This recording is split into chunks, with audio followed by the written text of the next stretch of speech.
ಯೇಸುವಿನ ಮಧುರವಾದ ನಾಮದಲ್ಲಿ ನಿಮ್ಮನ್ನ ಶುಭಾರೈಸ್ತೇನೆ. ದೇವರು ನಿಮ್ಮನ್ನು ಆಶೀರ್ವದಿಸಲಿ. ಈ ದಿನದಲ್ಲಿ ನಾವು ಪ್ರವಾದನೆ ಬಗ್ಗೆ ಕೇಳಲಿಕ್ಕೆ ಹೋಗ್ತೇವೆ. ಆಮೆನ್. ಹಲ್ಲೆಲೂಯಾ. 1 ಕೊರಿಂಥ 14:22 ತಕೊಳ್ಳಿ. ಆದದರಿಂದ ವಾಣಿಗಳನ್ನಾಡುವುದು ನಂಬದವರಿಗೆ ಸೂಚನೆಗಾಗಿದೆ ಹೊರತು ನಂಬುವವರಿಗೆ ಸೂಚನೆ ಅಲ್ಲವೆಂದು ನಾವು ತಿಳ್ಕೊಳ್ಳಬೇಕು. ಆದರೆ ಪ್ರವಾದನೆಯು ನಂಬದವರಿಗೋಸ್ಕರವಲ್ಲ, ನಂಬುವವರಿಗೋಸ್ಕರವಾಗಿದೆ. ಪ್ರವಾದನೆಯು ಯಾರಿಗೋಸ್ಕರ ಇದೆ? ಪಕ್ಕದಲ್ಲಿ ಹೇಳಿ, ಪ್ರವಾದನೆಯು ನಂಬುವವರಿಗೋಸ್ಕರ, ನಂಬದವರಿಗೋಸ್ಕರ ಅಲ್ಲ. ಹಲ್ಲೆಲೂಯಾ. ಪ್ರವಾದನೆ ಹೇಗೆ ಬರ್ತದೆ? ಪ್ರವಾದನೆ ದೇವರು ತನ್ನ ಸೇವಕನ ಮೂಲಕವಾಗಿ ಮಾತನಾಡ್ತಾರೆ. ಹಲ್ಲೆಲೂಯಾ. ಎಲ್ಲಿ ನನ್ನ ಸೇವಕ ಇರ್ತಾನೋ ಅಲ್ಲಿ ನಾನಿರ್ತೇನೆ ಅಂತ ಯೇಸು ಹೇಳಿದ್ರು. ಆಮೇಲೆ ದೇವರು ತನ್ನ ಮಕ್ಕಳಿಗೆ ಏನನ್ನೇ ಪ್ರಕಟಪಡಿಸುವಾಗ ದೇವರು ತನ್ನ ಸೇವಕನ ಬಾಯಿಂದ ಮಾತನಾಡಿಸ್ತಾರೆ. 2ನೇದು ವಾಕ್ಯದಿಂದ ಮಾತನಾಡ್ತಾರೆ, 3ನೇದು ಕನಸುಗಳಲ್ಲಿ ಮಾತನಾಡ್ತಾರೆ, 4ನೇದು ದರ್ಶನದಲ್ಲಿ ಮಾತನಾಡ್ತಾರೆ, 5ನೇದು ಗುರುತುಗಳಲ್ಲಿ ಮಾತನಾಡ್ತಾರೆ. Hallelujah, hallelujah. ಕೆಲವು ಸಮಯ ನಿಮ್ಮ ಜೊತೆಗೆ ಮಾತನಾಡ್ತಾರೆ. ಆಗ ಅದನ್ನು ನೀವೇನ್ ಮಾಡಬೇಕು? ನಂಬಬೇಕು.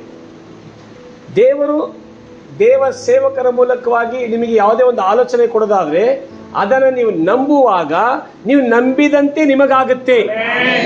ನೀವು ನಂಬದೇ ಹೋದ್ರೆ ಆಗಲ್ಲ.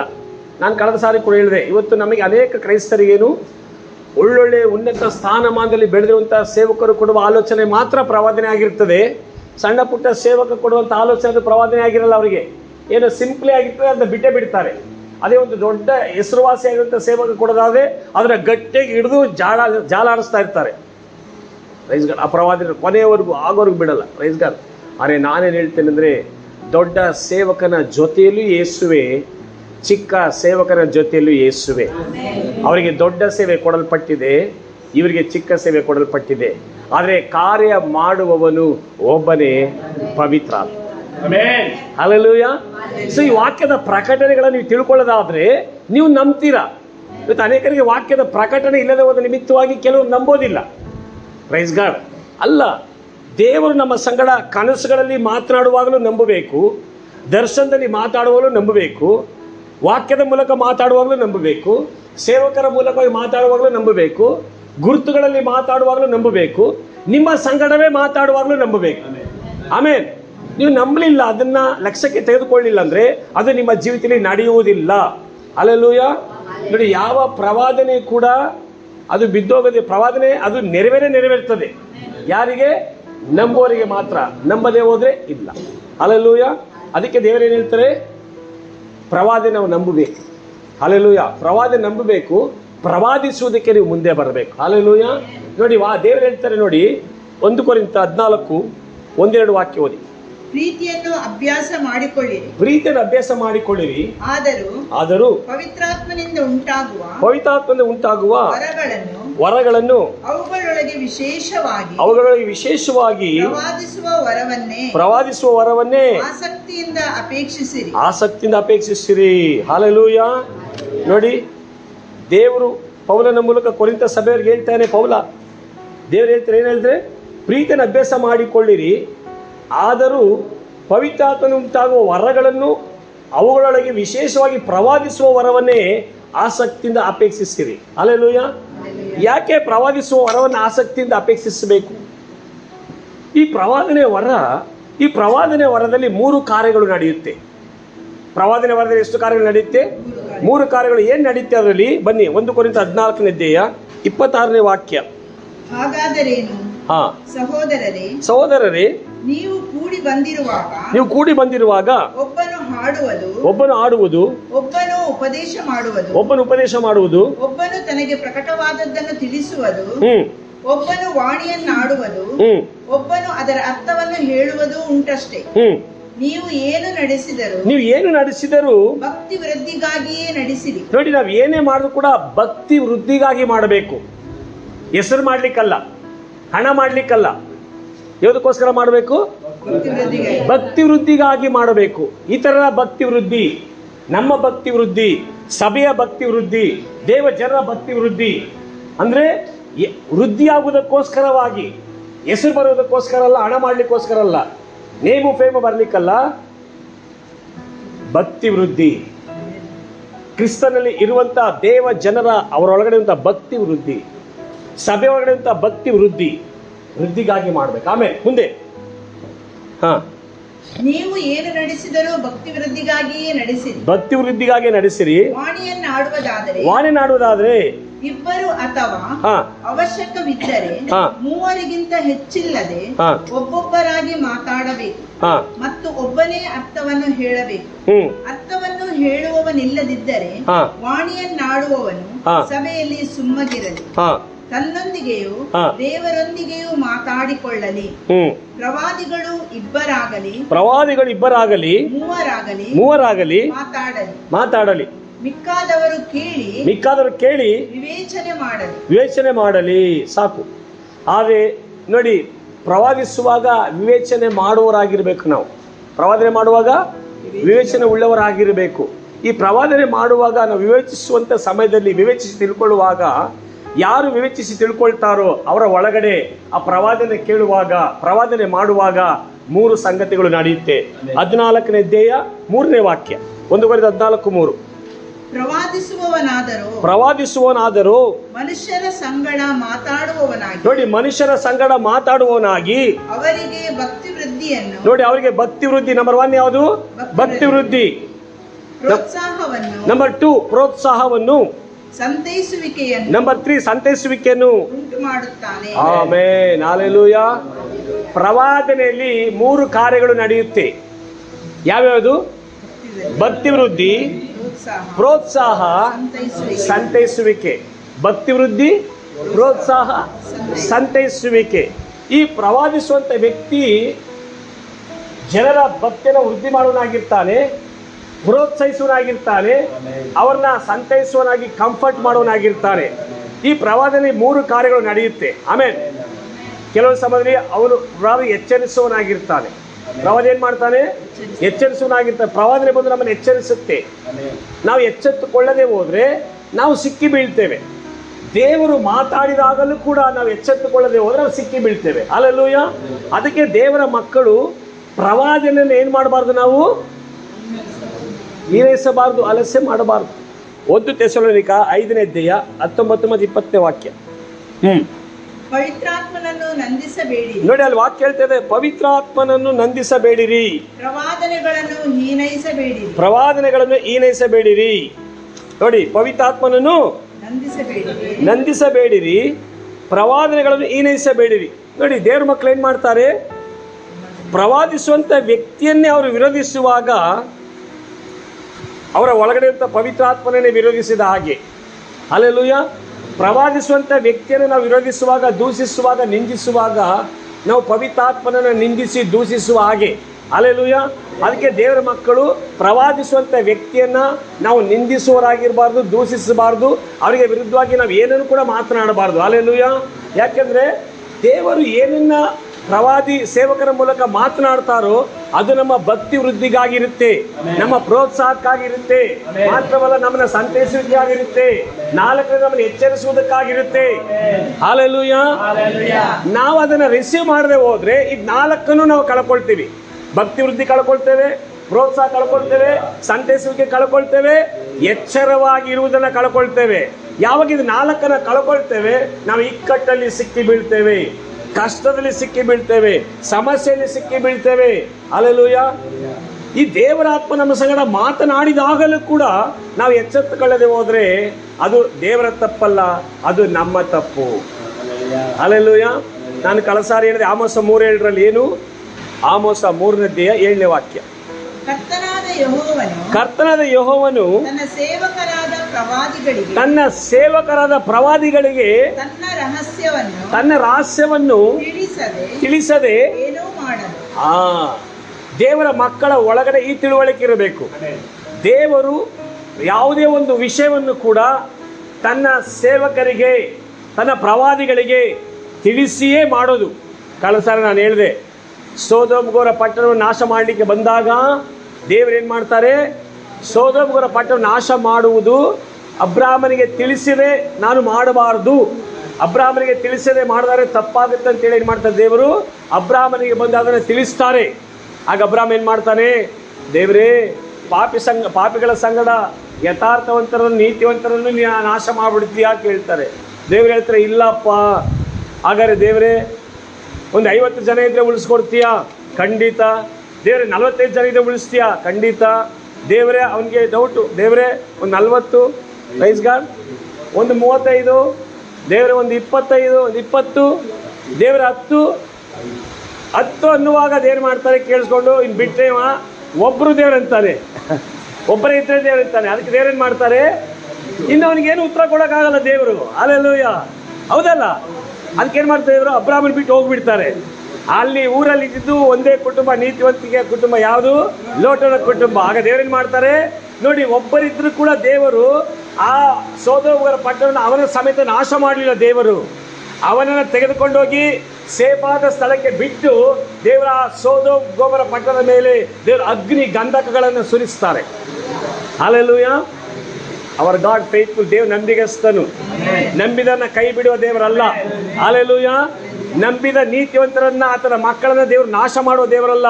ನೀನು ಒಬ್ಬನೇ ಇದ್ರು ಕೂಡ, ಎಲ್ಲಿದ್ರು ಕೂಡ ನಿನ್ನ ಹೇಗಾರು ತಪ್ಪಿಸ್ಲಿಕ್ಕೆ ಸಾಧ್ಯ. ಆಮೇಲೆ ಹೇಳ್ರಿ ಹಲ್ಲೆಲೂಯಾ, ಹಲ್ಲೆಲೂಯಾ. ಯಾಕೆ ನೋಡಿ, ಕೀರ್ತನೆ 101:8 ವಾಕ್ಯ ಹೇಳ್ತದೆ. ಕೀರ್ತನೆ 101:8 ಯೆಹೋವನ ಪಟ್ಟಣದಲ್ಲಿ ನೋಡಿ, ದೇವರು ಹೇಳ್ತಾರೆ, ಯೆಹೋವನ ಪಟ್ಟಣದಲ್ಲಿ ಕೆಡುಕರೆ ಉಳಿಯದಂತೆ ಪ್ರತಿದಿನವೂ ಬೆಳಗಿನಲ್ಲಿ ದೇಶದ ದುಷ್ಟರನ್ನು ಸಂಹರಿಸುತ್ತಾ ಬರುವೆನು. ಹಲ್ಲೆಲೂಯಾ. ಕೆಡುಕರೆ ಉಳಿಬಾರ್ದು. ದೇವ್ರಿಗೇನು? ಕೆಡುಕರು ಉಳಿಬಾರ್ದು ಅಂದ್ರೆ ದೇವ್ರೇನ್ ಮಾಡ್ತಾರೆ? ಆ ಕೆಡುಕರಿಗೆ ಆಲೋಚನೆ ಕೊಡ್ತಾರೆ, ಬುದ್ಧಿವಾದ ಹೇಳ್ತಾರೆ, ತಿಳುವಳಿಕೆ ಕೊಡ್ತಾರೆ, ಪ್ರವಾದಿಗಳ ಮೂಲಕ ಎಚ್ಚರಿಸ್ತಾರೆ, ಸೇವಕರ ಮೂಲಕ ಹೇಳ್ತಾರೆ, ವಾಕ್ಯದ ಮೂಲಕ ಎಚ್ಚರಿಸ್ತಾರೆ. ಹಲ್ಲೆಲೂಯಾ. ಏನೇ ಎಚ್ಚರಿಸಿದ್ರು ಕೂಡ ಅವರ ಸ್ವಭಾವಗಳನ್ನು ಅವರು ಬಿಡುವುದಿಲ್ಲ. ಯಾವಾಗ ಅವರ ಹಠತನ, ಮೊಂಡತನ, ದುಷ್ಟತ್ವವನ್ನು ಬಿಡೋದಿಲ್ವೋ ದೇವರೇನು ಮಾಡ್ತಾರೆ? ಅವ್ರದ್ದು ಮಿತಿ ಮೀರಿ ಹೋಗುತ್ತೆ. ಮಿತಿ ಮೀರಿ ಹೋಗುವಾಗ ದೇವರೇನು ಮಾಡ್ತಾರೆ? ಅದನ್ನು ಪರಲೋಕ ದೇವರು ನೋಡಿ ಸುಮ್ಮನೆ ಕುಳಿತುಕೊಳ್ಳುವಂಥ ದೇವರಲ್ಲ. ದೇವರೇನು ಮಾಡ್ತಾರೆ? ಬೆಳಗಿನ ಜಾವವೇ ಶುರು ಮಾಡ್ತಾರೆ ಅವರ ವರ್ಷೆಯನ್ನು. ಏನು? ದುಷ್ಟರನ್ನು ಸಂಹರಿಸುತ್ತಾ ಹೋಗ್ತಾರೆ ದೇವರು. ನಾವು ಎಚ್ಚೆತ್ತುಕೊಳ್ಳಬೇಕು. ದೇವರ ಭಯ ನಮಗಿದ್ರೆ ದೇವರು ನಮ್ಮನ್ನು ಕಾಪಾಡ್ತಾರೆ. ದೇವರ ಭಯಭಕ್ತಿ ನಮ್ಮಲ್ಲಿ ಇರಬೇಕು. ನಾವು ಪರಿಶುದ್ಧರಾಗಿ ನಡ್ಕೊಳ್ಬೇಕು. ದೇವ್ರ ಚಿತ್ತಿಗೆ ವಿರುದ್ಧವಾಗಿ, ದೇವರ ವಾಕ್ಯಕ್ಕೆ ವಿರುದ್ಧವಾಗಿ ನಾವು ಏನನ್ನು ಕೂಡ ಮಾಡಬಾರ್ದು. ಯಾವಾಗ ದೇವ್ರ ಚಿತ್ತಿಗೆ ವಿರುದ್ಧವಾಗಿ, ವಾಕ್ಯಕ್ಕೆ ವಿರುದ್ಧವಾಗಿ ನಾವು ಪಾಪದ ಕೃತ್ಯಗಳನ್ನ ಮಾಡೋದಿಲ್ವೋ ದೇವರು ನಮಗೆ ದೀರ್ಘಾಯುಸ್ಸನ್ನು, ಆರೋಗ್ಯವನ್ನು ಕೊಡ್ತಾರೆ, ಬಲವನ್ನು ಕೊಡ್ತಾರೆ. ಎಷ್ಟೋ ಯೌವನಸ್ಥ ಮಕ್ಕಳುಗಳು ಸಾಯುವುದನ್ನು ನೋಡ್ಬೋದು. ಜನರು 100 ಜನರು ಸಾಯುವುದನ್ನು ನೋಡ್ಬೋದು. ಹಲ್ಲೆಲೂಯಾ. ಎಲ್ಲ ಒಟ್ಟಿಗೆ ಒಂದೇ ಸಾರಿ ಕಿತ್ಕೊಂಡು ಹೋಗ್ತಾರೆ. ಅದಕ್ಕೆ ನಾವು ಪ್ರಾರ್ಥಿಸಬೇಕು, ದೇವರೇ ಅಂಥ ಜನರು ಮನ ತಿರುಗಿಕೊಳ್ಬೇಕು ದೇವರೇ. ಹಲ್ಲೆಲೂಯಾ. ನೋಡಿ, ನಿನವೆ ಪಟ್ಟಣವರು ಮನ ತಿರುಗಬೇಕಂತೇಳಿ ಯೋನ, ಅಲ್ಲಿರುವಂಥ ಅರಸ, ರಾಜ, ಎಲ್ಲ ಇಡೀ ದೇಶದ ಜನೆಲ್ಲ ಗೋಣಿತಟ್ಟನ್ನು ಹಾಕೊಂಡು ಕುಳಿತುಕೊಂಡು ಹಲ್ಲೆಲೂಯಾ ಉಪವಾಸ ಪ್ರಾರ್ಥನೆ ಮಾಡ್ತಾರೆ, ಮನ ತಿರುಗಿಕೊಳ್ತಾರೆ. ಆ ಮನ ತಿರುಗಿಕೊಂಡಾಗ ದೇವರು ನಿನವೆ ಪಟ್ಟಣವನ್ನು ನಾಶ ಮಾಡಲಿಲ್ಲ. ದೇವರು ಯೋನಿಗೆ ಹೇಳಿದ್ರೆ, ನಿನವೆ ಪಟ್ಟಣವನ್ನು ನಾಶ ಮಾಡ್ತೀನಿ ಹೇಳು. 40 ದಿನದಲ್ಲಿ ಮನ ತಿರುಗಿಕೊಳ್ಳದೆ ಹೋದ್ರೆ ಆ ನಿನವೆ ಪಟ್ಟಣವನ್ನು ನಾಶ ಮಾಡ್ತೇನೆ ಹೇಳಿದ್ರು. ಹಲ್ಲೆಲೂಯಾ. ಆ ಹೋಗಿ ಅವನು ಮೊದಲನೇ ಸಾರಿ ತಪ್ಪಿಸ್ಕೊಂಡ, ಅವಿಧನಾಗಿ ಮೊಂಡತನ ಮಾಡಿ ಹೋಗಿಬಿಟ್ಟ. ಅದು ದೇವ್ರು ಬಿಟ್ರ ಅವನನ್ನ. ಅವನು ಎಲ್ಲಿಗೆ ಹೋಗ್ಬೇಕಾಯ್ತು ಅಲ್ಲಿಗೆ ಕರೆದು ಕಳಿಸ್ತಾರೆ ದೇವ್ರು. ಹೋಗೋವರೆಗೂ ಬಿಡ್ಲಿಲ್ಲ. ಹಲ್ಲೆಲೂಯಾ. ಅವನ ಮೂಲಕ ಏನ್ ಮಾಡಬೇಕಾಗಿತ್ತು ಅಂತ ದೇವ್ರು ಮಾಡಿದ್ರು. ಅದೇ ತರ ನಮ್ಮ ಜೀವಿತದಲ್ಲಿ ಕೂಡ ದೇವ್ರು ನನ್ನ ಮೂಲಕ ಏನ್ ಮಾಡ್ಬೇಕಂತ ದೇವ್ರ ಉದ್ದೇಶ ಇದೆಯೋ ಅಂತ ದೇವ್ರು ಮಾಡೇ ಮಾಡ್ತಾರೆ. ತಪ್ಪಿಸ್ಕೊಳ್ಳಿಕ್ಕಾಗಲ್ಲ, ಪಕ್ಕದಲ್ಲಿ ತಪ್ಪಿಸ್ಕೊಳ್ಳಿಕ್ಕಾಗಲ್ಲ. ಹಲ್ಲೆಲೂಯಾ. ದೇವರು ನನ್ನನ್ನು ಕರೆದಿರೋದಾದ್ರೆ ಒಂದು ಉದ್ದೇಶದಲ್ಲಿ ಕರೆದಿರ್ತಾರೆ, ಒಂದು ಯೋಜನೆಯಲ್ಲಿ ಕರೆದಿರ್ತಾರೆ. ಆ ಉದ್ದೇಶ ಯೋಜನೆಗೆ ನಾನು ಒಪ್ಪಿಸಿಕೊಡದೆ ಹೋದ್ರೆ, ನಾನು ತಪ್ಪಿಸಿಕೊಳ್ಳೋದಾದ್ರೆ ದೇವರು ಬಿಡುವುದಿಲ್ಲ. ಮೋಶನ ಬಿಟ್ರ? ಮೋಶೆ ಹೋಗಪ್ಪ ಪರವನ ಬಳಿಗೆ, ಸ್ವಾಮಿ ನನಗೆ ಮಾತಾಡಕ್ಕೆ ಬರಲ್ಲ, ಪ್ಲೀಸ್ ಜೀಸಸ್, ನನಗೇನು ಬರಲ್ಲ, ನನಗೆ ಜ್ಞಾನ ಇಲ್ಲ, ಬುದ್ಧಿ ಇಲ್ಲ, ತೊದಲು ನನಗೆ ಮಾತಾಡಕ್ಕೆ ಬರಲ್ಲ, ಅದೆಲ್ಲ ನನಗೆ ಗೊತ್ತಿಲ್ಲ, ನೀನೇ ಹೋಗಬೇಕು. ಪುನಃ ಹೇಳ್ತಾನೆ, ಅವನನ್ನು ಕಳಿಸು, ಬೇರೆಯವ್ರು ಕಳಿಸು. ಆಯ್ತು, ಯಾರು ಕಳಿಸೋದು? ಆರೋನ್ ಕಳಿಸಿರ್ತಾನೆ. ಆಗ ಆರೋನನ್ನು ಕಳಿಸ್ತೇನೆ, ಓಕೆ, ನಿನ್ನ ಜೊತೆ ಕಳಿಸ್ತೇನೆ. ಆರೋನ್ ನಿನಗೆ ಬಾಯಾಗಿರ್ತಾನೆ, ನೀನು ಅವನಿಗೆ ದೇವರಾಗಿರ್ತೀನಿ. ಆರೋನ್ ನಿನಗೆ ಬಾಯಾಗಿರ್ತಾನೆ, ನೀನು ಅವನಿಗೆ ಏನಾಗಿರ್ತಿ? ನಿನ್ಗೆ ಮಾತು ಬರಲ್ಲ, ಕತೆ ಬರಲ್ಲ, ಜ್ಞಾನ ಇಲ್ಲ ಅವೆಲ್ಲ ಹೇಳ್ಬೇಡ. ಪಕ್ಕದಲ್ಲಿ ಹೇಳಿ, ಮಾತು ಬರಲ್ಲ, ಕತೆ ಬರಲ್ಲ, ಏನು ಬರಲ್ಲ, ಡೋಂಟ್ ಸೇ ಎನಿಥಿಂಗ್. ಯಾವುದನ್ನು ಕತೆ ಹೊಡಿಬೇಡ. ಹಲ್ಲೆಲೂಯಾ. ಅವರೆಲ್ಲ ಏನ್ ಮಾಡ್ಬೇಕು ಹೇಳ್ತಾರೆ, ನಿನಗೆ ಕಲಿಸಿ ಕೊಡ್ತಾರೆ, ನಿನ್ನ ರೂಪಿಸ್ತಾರೆ, ನಿನ್ನ ಬಾಯಲ್ಲಿ ಅವರು ಮಾತನಾಡ್ತಾರೆ ರೀ. ಹಲ್ಲೆಲೂಯಾ. ಮೋಶೆ ಗ್ರೇಟ್ ಪ್ರಾಫಿಟ್. ನಾನು ನಿಮ್ಗೆ ಕೊಡ್ತೇನೆ ವಾಕ್ಯ ನೆಕ್ಸ್ಟ್. ದೊಡ್ಡ ಪ್ರವಾದಿ ಮೋಶೆ. ಅವನಂತ ಪ್ರವಾದಿ ಹುಟ್ಟಿಲ್ಲ ಅಂತ ಹೇಳ್ತಾರೆ ದೇವರು. ಹಲ್ಲೆಲೂಯಾ. ಮಾತಾಡ್ಲಿಕ್ಕೆ ಬರದ ತೊದಲನ್ನ ದೇವ್ರು ತೆಗೆದುಕೊಂಡೋಗಿ ಗ್ರೇಟ್ ಪ್ರವಾದಿಯನ್ನಾಗಿ ಮಾರ್ಪಡಿಸ್ತಾರೆ ಮೋಶೆನ. ಹಲ್ಲೆಲೂಯಾ. ಯಾಕೆ? ಒಬಿಡಿಯಂಟ. ಆ ಬೆಂಕಿ ಪೋದನೆ ಒಂದ್ಸಲಿ ದೇವರು ಹೆಸರು ಕರೆದ ತಕ್ಷಣ ಏನ್ ಮಾಡ್ತಾನೆ ಅವನು? ಒಂದೇ ಸಾರಿ ಅಲ್ಲಿ ಬೆಂಕಿ ಉರಿದ್ರೆ ಅವನು ನಿಂತೇ ಬಿಡ್ತಾನೆ. ಕುರಿ ಹಿಂದೆ ಹೋಗೋದನ್ನ ಬಿಟ್ಟೇ ಬಿಡ್ತಾನೆ ಅವನು. ಅಲ್ಲಿ ಅವನ ಮಾರ್ಗ ಬದಲಾಯಿತು. ಅಲ್ಲಿ ಅವನದು ಏನಾಯ್ತು? ಮಾರ್ಗ ಬದಲಾಯಿತು. ದೇವರ ಚಿತ್ತಕ್ಕೆ ವಿರುದ್ಧವಾಗಿ, ವಾಕ್ಯಕ್ಕೆ ವಿರುದ್ಧವಾಗಿ ನಾನಾಗ್ಲಿ ನೀವಾಗ್ಲಿ ಯಾರೇ ಆಗಲಿ ನಡ್ಕೊಳ್ಳೋದಾದ್ರೆ ಒಂದು ಸಮಯ ಕಾಲ ಟೈಮ್ ಇಟ್ಟಿರ್ತಾರೆ ದೇವರು, ಮತ್ತೆ ನಾವು ಸಿಕ್ಕಿ ಬೀಳ್ತೇವೆ. ಜ್ಞಾನೋಕ್ತಿ 5:12-13-14 ಜ್ಞಾನೋಕ್ತಿ. ನಾನು ಸದುಪದೇಶವನ್ನು ಎಷ್ಟು ದ್ವೇಷಿಸಿದೆ. ನೋಡಿ, ಸದುಪದೇಶ ದೇವರು ಪ್ರವಾದಿ ಮೂಲಕವಾಗಿ ಮಾತನಾಡ್ತಾರೆ ಉಪದೇಶವನ್ನ, ಎಚ್ಚರಿಕೆ ಮಾತುಗಳನ್ನ. Praise God. ಎಷ್ಟು ಸದುಪದೇಶ ಎಷ್ಟು ದ್ವೇಷಿಸಿದೆ. ನನ್ನ ಹೃದಯವು ಬುದ್ಧಿವಾದವನ್ನು ಎಷ್ಟು ತಾತ್ಸಾರ ಮಾಡಿತು. ನನ್ನ ಬೋಧಕರ ಮಾತನ್ನು ಕೇಳದೆ ಹೋದೆನಲ್ಲ. ನನ್ನ ಉಪದೇಶಕರ ಕಡೆಗೆ ಕಿವಿಗೊಡಲಿಲ್ಲವಲ್ಲ. ನಾನು ಮಹಾಜನಸಭೆಯ ನಡುವೆ ಎಲ್ಲ ಕೇಡಿಗೂ ಸಿಕ್ಕಿಕೊಳ್ಳುವ ಹಾಗೆ ಆದೆನು. ಎಲ್ಲ ಜನರ ಮಧ್ಯದಲ್ಲಿ, ಮಹಾಸಮೂಹ ಮಧ್ಯದಲ್ಲಿ ಸಿಕ್ಕಿಕೊಂಡ ಏನು ಅವಮಾನ. ಅದಕ್ಕೆ ದೇವರು ನಮ್ಮ ಸಂಗಡ ಮಾತನಾಡುವಾಗಲೇ ನಾವು ಎಚ್ಚೆತ್ತುಕೊಂಡು ಮನ ತಿರುಗಿಕೊಳ್ಬೇಕು. ಒಬ್ಬ ಪ್ರವಾದಿ ನನ್ನನ್ನು ಎಚ್ಚರಿಸ್ತಾ ಇದ್ರೆ ಮನ ತಿರುಗಿಕೊಳ್ಬೇಕು. ಒಬ್ಬ ಸೇವಕರನ್ನು ಎಚ್ಚರಿಸ್ತಾ ಇದ್ರೆ ಮನ ತಿರುಗಿಕೊಳ್ಬೇಕು. ದೇವರ ಆತ್ಮ ವಾಕ್ಯದ ಮೂಲಕ, ಕನಸುಗಳ ಮೂಲಕ, ದರ್ಶನದ ಮೂಲಕ ನಮ್ಮ ಸಂಗಡ ಮಾತನಾಡ್ತಾರೆ, ನಾವು ತಕ್ಷಣ ತಿರುಗಿಕೊಳ್ಬೇಕು. ನಾವು ಅದೇ ಸ್ವಭಾವ, ಅದೇ ಅಟತನ, ಅದೇ ಮೊಂಡತನ ಮಾಡಿ ನಾನು ಹಾಗೆ ಹೋಗ್ತಾ ಇದ್ರೆ ಬೆಳಗಿನ ಜಾವ ದೇವರು ಶುರು ಮಾಡ್ತಾರೆ, ದುಷ್ಟರನ್ನ ಸಂಹಾರ ಮಾಡಲಿಕ್ಕೆ ಶುರು ಮಾಡ್ತಾರೆ. ಮತ್ತು ನಾಳೆ ಸಂಹಾರ ಆದಮೇಲೆ ಅಯ್ಯೋ ಅನ್ಬಾರ್ದು. ಸಂಹಾರ ಆಗುವ ಮೊದಲು, ನಾಶ ಆಗುವ ಮೊದಲು ದೇವರು ಯಾರನ್ನು ಕೂಡ ಏಕಕಾಲದಲ್ಲಿ ನಿಮ್ಮನ್ನು ಎಚ್ಚರಿಸದೆ, ಬುದ್ಧಿವಾದ ಹೇಳದೆ ಏನು ಕೂಡ ಮಾಡಲ್ಲ. ದೇವರು ಮೋಸಗಾರ ಅಲ್ಲ, ದೇವರು ನಂಬಿಗಸ್ತನು. ದೇವ್ರು ಎಲ್ಲವನ್ನ ತಿಳಿಸೇ ಮಾಡೋದು. ನೋಡಿ, ಸೊದೋಮರ ಪಟ್ಟಣ ನಾಶ ಮಾಡ್ಬೇಕಾದ್ರೆ ದೇವ್ರು ಬಂದು ಮೊದಲು ಅಬ್ರಾಮನ ಸಂಗಡ ಮಾತನಾಡ್ತಾರೆ. ಆಮೇಲೆ ನೋಡಿ, ಸುಮ್ಮನೆ ಮಾಡ್ಬಿಟ್ರಾ? ಹಾಗೆ ದೇವರು ನಮ್ಮ ಸಂಗಡ ಕೂಡ ಮಾತನಾಡ್ತಾರೆ. ನಾವು ಮನ ತಿರುಗಿಕೊಳ್ಳಬೇಕು, ನಾವು ಎಚ್ಚೆತ್ತುಕೊಳ್ಬೇಕು. ಹಲ್ಲೆಲೂಯಾ. ಸೊ ನಾವು ಅದೇ ಮಾಡೋದಾದ್ರೆ ಏನಾಗ್ತೀವಿ? ನಾಶ ಆಗಿ ಹೋಗಿಬಿಡ್ತೀವಿ. ಅದಕ್ಕೆ ನೋಡಿ, ಪ್ರವಾದನೆಗಳನ್ನ ಬನ್ನಿ, 1 ಥೆಸಲೋನಿಕ 5:19-20. ಪವಿತ್ರಾತ್ಮನನ್ನು ನಂದಿಸಬೇಡಿರಿ. ಪ್ರವಾದನೆಗಳನ್ನು ಹೀನೈಸಬೇಡಿರಿ. ನೋಡಿ, ಪ್ರವಾದನೆಗಳನ್ನು ಹೀನೈಸಬಾರ್ದು. ಅಂದ್ರೆ ಇವತ್ತು ನೋಡಿ, ಕೆಲವು ಸಮಯದಲ್ಲಿ ಪ್ರವಾದನೆ ಮಾಡಿದಾಗ ಅವ್ರು ಏನ್ ಮಾಡ್ತಾರೆ? ಯಾಕೆ ಅವ್ರು ಹೇಳ್ಬೇಕಾಯ್ತು? ಯಾಕೆ ಅದು ಹೇಳ್ಬೇಕಾಯ್ತು? ಯಾಕೆ ಇವಳಿಗೆ ಹೇಳ್ಬೇಕಾಯ್ತು? ಯಾಕೆ ನನಗೆ ಹೇಳ್ಬೇಕಾಯ್ತು? ಯಾಕೆ ನನ್ನ ಮಕ್ಕಳಿಗೆ ಹೇಳ್ಬೇಕಾಯ್ತು? ಅವ್ರಿಗೆ ಗೊತ್ತುಂಟಾ? ಇದಾಗ್ಬಿಡ್ತದ? ಅವ್ರ ಆತರ ನಡ್ಕೊಳ್ತಾವ್ರ? ಇದೇನೇ ಅದ ಆಗ್ಬಿಡ್ತದ? ಇದೆಲ್ಲ ಮಾತನಾಡ್ತೇವೆ. ದೇವರು ಸುಮ್ಮನೆ ಯಾರ ಬಳಿಯಲ್ಲಿ ಏನು ಮಾತನಾಡಲ್ಲ. ಅರ್ಥ ಆಗ್ತದಾ? ದೇವರು ಮುಂದಾಗುವಂತ ಸಂಗತಿಯನ್ನು ದೇವರು ಮೊದಲೇ ಪ್ರಕಟ ಮಾಡ್ತಾರೆ. ಯಾಕೆ? ತಪ್ಪಿಸಿಕೊಳ್ಬೇಕು ನಾವು ಅಂತೇಳಿ. ಆಮೇಲೆ ಹಿಂದೆ ನಡೆದಂತ ಸಂಗತಿಯನ್ನು ಕೂಡ ಹೇಳ್ತಾರೆ, ಈಗ ನಡೀತಂತ ಘಟನೆ ಕೂಡ ಹೇಳ್ತಾರೆ, ಮುಂದೆ ಆಗುವಂಥದ್ದು ಕೂಡ ದೇವರು ಹೇಳ್ತಾರೆ. ಯಾಕೆ? ದೇವ್ರು ನಾನು ಯಾರಂತ ಪ್ರೂವ್ ಮಾಡ್ತಾರೆ. ದೇವ್ರು ಯಾರಂತೇಳಿ. ಹಲ್ಲೆಲೂಯಾ. ನಾವೇನ್ ಮಾಡ್ಬೇಕಾಗ? ಹೀನೈಸಬಾರ್ದು, ನಾವು ನಿಂದಿಸಬಾರ್ದು. ನಾವು ಅದನ್ನ ಸಂತೋಷವಾಗಿ ರಿಸೀವ್ ಮಾಡಬೇಕು. ನನ್ನ ಒಳ್ಳೆಯದಕ್ಕಾಗಿ, ನನ್ನ ಒಳಿತಿಗಾಗಿ, ನನ್ನ ಹಿತಕ್ಕೋಸ್ಕರ, ನನ್ನ ಕುಟುಂಬದ ಮಕ್ಕಳ ಹಿತಕ್ಕೋಸ್ಕರ, ನಮ್ಮ ಸಭೆ ಹಿತಕ್ಕೋಸ್ಕರ, ನನ್ನ ಹಿತಕ್ಕೋಸ್ಕರ ಎಂಬುದಾಗಿ ನಾ ರಿಸೀವ್ ಮಾಡಿ ನಂಬುವಾಗ ಅದು ಸಂಭವಿಸುತ್ತೆ. ದೇವರು ತಪ್ಪಿಸ್ತಾರೆ, ದೇವರು ಕಾಪಾಡ್ತಾರೆ. ಹಲ್ಲೆಲೂಯಾ. ನೋಡಿ ಏನ್ ಹೇಳ್ತಾರೆ? ಪವಿತ್ರಾತ್ಮ ನಂದಿಸಬೇಡಿರಿ, ಪ್ರವಾದಗಳನ್ನು ಹೀನೈಸಬೇಡಿರಿ, ಆದ್ರೆ ಎಲ್ಲವನ್ನ ಪರಿಶೋಧಿಸಿ ಒಳ್ಳೆದನ್ನೇ ಭದ್ರವಾಗಿ ಹಿಡಿದುಕೊಳ್ಳಿರಿ. ಆಮೆನ್. ಹಲ್ಲೆಲೂಯಾ. ಎಲ್ಲವನ್ನ ಪರಿಶೋಧಿಸಿ ಒಳ್ಳೆದನ್ನ ಭದ್ರವಾಗಿ ಹಿಡ್ಕೊಳ್ಬೇಕು. ನಾವು ಯಾವ್ಯಾವ ಭದ್ರವಾಗಿ ಹಿಡ್ಕೊಳ್ಬಾರ್ದು? ಒಳ್ಳೆದನ್ನ ಭದ್ರವಾಗಿ ಹಿಡ್ಕೊಳ್ಬೇಕು. ಆಗ ದೇವರ ಒಳ್ಳೇದು ನಮ್ಮ ಜೀವಿತದಲ್ಲಿ ಯಾವುದನ್ನ ಭದ್ರವಾಗಿ ಹಿಡ್ಕೊಂಡಿದ್ದೀರೋ ಅದು ಸಂಭವಿಸುತ್ತೆ. ಹಲ್ಲೆಲೂಯಾ. ಆಗುವವರೆಗೂ ಬಿಡಬಾರ್ದು. ದೇವರು ಯಾವ್ದಾದ್ರು ಒಂದು ವಿಷಯ ನಮ್ಮ ಸಂಗಡ ಮಾತನಾಡಿದಾರಂದ್ರೆ ಅದನ್ನ ಜೀವಿತದಲ್ಲಿ ನಡೆಯುವವರೆಗೂ ಬಿಡಬಾರದು. ಹೊಂದಿಕೊಳ್ಳಲೇಬೇಕು ನೀವು ಅದನ್ನ. ಅದು 10 ವರ್ಷ ಅಲ್ಲ, 25 ವರ್ಷ ಆಗಲಿ. ಅಬ್ರಾಮನಾಗೆ ಅಬ್ರಾಮ್ ಹೊಂದಿಕೊಂಡ, ಹೌದಾ ಇಲ್ವಾ? ಅಬ್ರಾಮನ ಪ್ರವಾದನೆ ತಪ್ಪಿ ಹೋಯ್ತಾ? ಯೋಶುವ 21:45 ಓದಿ. ಆತನು ಇಸ್ರಾಯೇಲರಿಗೆ ಮಾಡಿದ ಅತಿ ಶ್ರೇಷ್ಠ ವಾಗ್ದಾನಗಳಲ್ಲಿ, ಅತಿ ಶ್ರೇಷ್ಠ ವಾಗ್ದಾನ ಮೀನ್ಸ್ ಪ್ರವಾದನೆ, ಪ್ರವಾದನೆಯಲ್ಲಿ ಒಂದು ತಪ್ಪಿ ಹೋಗಲಿಲ್ಲ, ಎಲ್ಲ ನೆರವೇರಿದವು. ದೇವರು ಇಸ್ರಾಯೇಲಿಗೆ ಮಾಡಿದಂತ ವಾಗ್ದಾನಗಳು ಒಂದೇನಾಗಲಿಲ್ಲ, ತಪ್ಪಿ ಹೋಗಲಿಲ್ಲ. ಹಾಗಾದ್ರೆ ಇಸ್ರಾಯೇಲಿಗೆ ಎಲ್ಲ ನೆರವೇರಿದ ಮೇಲೆ ನಾವ್ಯಾರು? ನಾವು ಇಸ್ರಾಯೇಲರೇ ಹೇಳಿ. ನಾ ದೇವರ ಮಗ ಹೇಳಿ, ನಾ ಇಸ್ರಾಯೇಲ್. ಅವತ್ತು ಅವರು ಇಸ್ರಾಯೇಲರಾಗಿದ್ರು, ಇವತ್ತು ನಾವು ಇಸ್ರಾಯೇಲರಾಗಿದ್ದೇವೆ. ಯಾಕೆ? ನಾವು ದೇವರು ನಂಬಿದ್ದೇವೆ, ರಕ್ತದ ತೊಳೆಯಲ್ಪಟ್ಟಿದ್ದೇವೆ.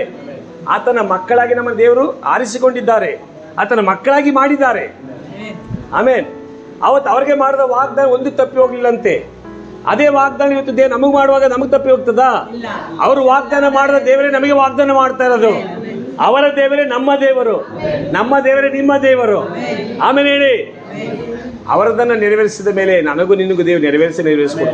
ದೇವರು ಪಕ್ಷಪಾತಿ ಅಲ್ಲ. ಹಾಗಾದ್ರೆ ಪ್ರವಾದನೆ ಯಾವತ್ತೂ ಕೂಡ ತಪ್ಪಿ ಹೋಗೋದಿಲ್ಲ.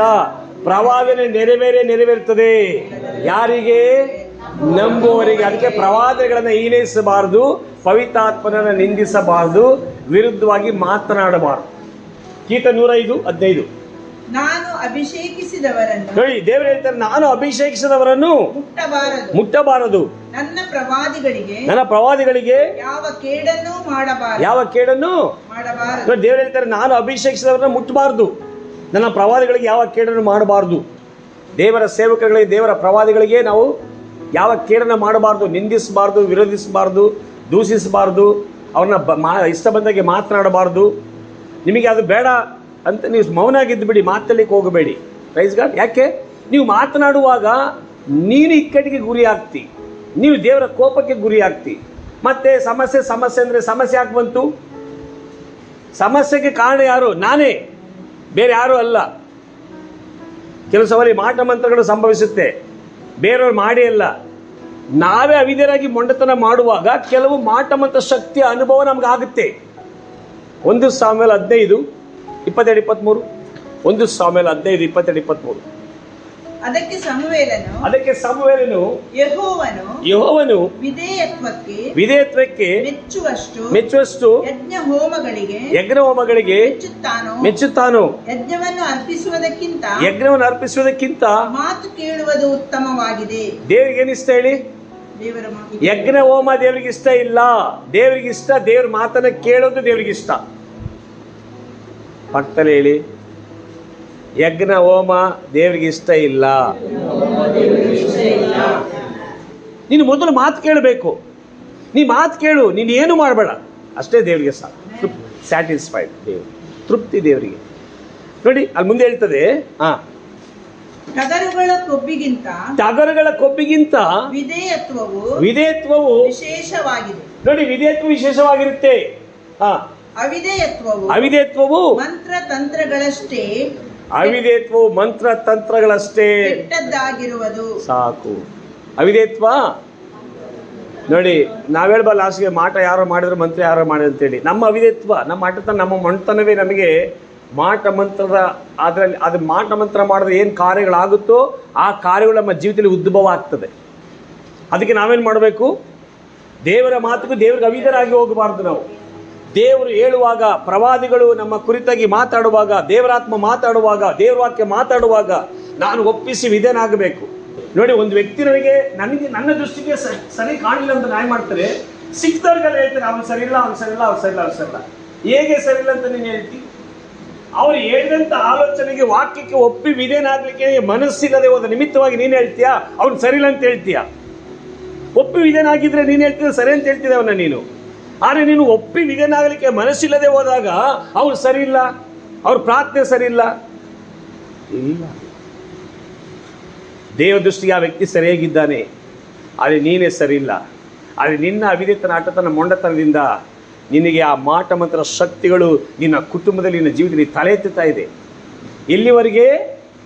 ವಿಧೇಯತೆ ಆಗುವವರೆಗೂ. ವಿಧೇಯತೆ ಆದಾಗ ಎಲ್ಲ ಪವರ್ಗಳು ಬ್ರೇಕ್ ಆಗುತ್ತೆ. ನಾನು ಈಗ ಹೇಳ್ತೇನೆ, ಯೇಸುವಿನ ನಾಮದಲ್ಲಿ ನಾನು ಡಾಕ್ಟರ್ ಶಾಪ್ಗೆ ಹೋಗಿ ಎಷ್ಟೋ ವರ್ಷಗಳಾಗೋಯ್ತು, ಮಾತ್ರೆ ತಿಂದು ಎಷ್ಟೋ ವರ್ಷಗಳಾಯ್ತು. No doctor, no shop, no treatment, only prayer, Bible reading, worship God. ದೇವ್ರ ಆರಾಧನೆ ಮಾಡೋದು, ಪ್ರಾರ್ಥನೆ ಮಾಡೋದು, ಬೈಬಲ್ ವಾಕ್ಯ ಓದೋದು.